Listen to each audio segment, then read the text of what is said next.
Hi hello welcome to okay TV. నేను మీ నరసింహ. చేరికలు సరే వస్తానంటే ఊరుకుంటారా కాంగ్రెస్ లీడర్లు?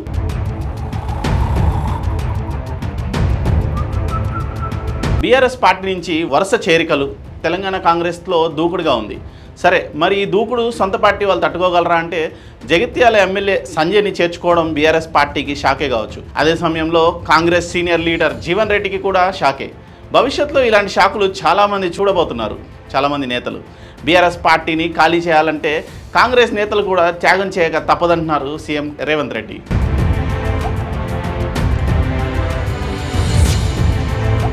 అందులోనూ గత అసెంబ్లీ ఎన్నికల్లో ఎంపీ ఎలక్షన్స్లో కూడా ఓడిపోయిన సీనియర్లకు అది మహా కష్టం. కనీసం అభిప్రాయం తీసుకునే అవకాశం కూడా ఉండకపోవచ్చు. జీవన్ రెడ్డి విషయంలో కూడా జరిగింది అదే.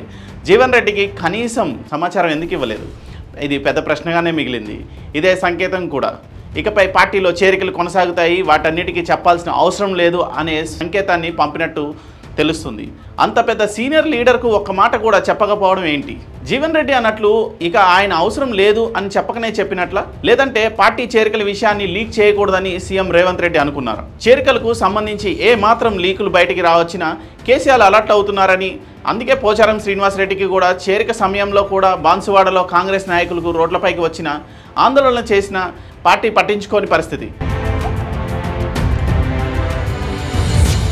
పార్టీలో చేరేంత వరకు ఎవరికి చెప్పకూడదు అనే బాగానే ఉంది, కానీ సీనియర్లను కనీసం హింట్ ఇవ్వకపోవడం కాస్త ఇబ్బందికరంగా ఉంది. అయితే పార్టీలో ఎంతమంది చేరినా అందరికీ ఖచ్చితంగా స్పేస్ ఉంటుందనేది సీఎం రేవంత్ రెడ్డి ఆలోచన. ఎందుకంటే 2026లో నియోజకవర్గాల పునర్విభజన జరగబోతోంది. అసెంబ్లీ ఎంపీ సీట్లు కూడా పెరగబోతున్నాయి.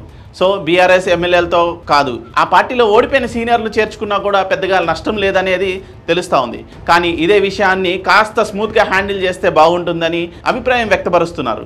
బట్ రేవంత్ రెడ్డి ఇలాగే వ్యవహరిస్తారనే టాక్ కూడా నడుస్తోంది. జీవన్ రెడ్డి విషయంలో జరిగింది, ఇకపై అందరి విషయంలోనూ జరుగుతుందనే సంకేతాలు ఇచ్చినట్లే లెక్క. గతంలో తీన్మార్ మల్లన్నకు ఎమ్మెల్సీ టికెట్ ఇచ్చిన సందర్భంలోనూ ఇలాగే జరిగిందని గుర్తు చేసుకుంటున్నారు. సో కాంగ్రెస్ సీనియర్ నేతలు కూడా సర్దుకుపోవాల్సి వస్తోంది.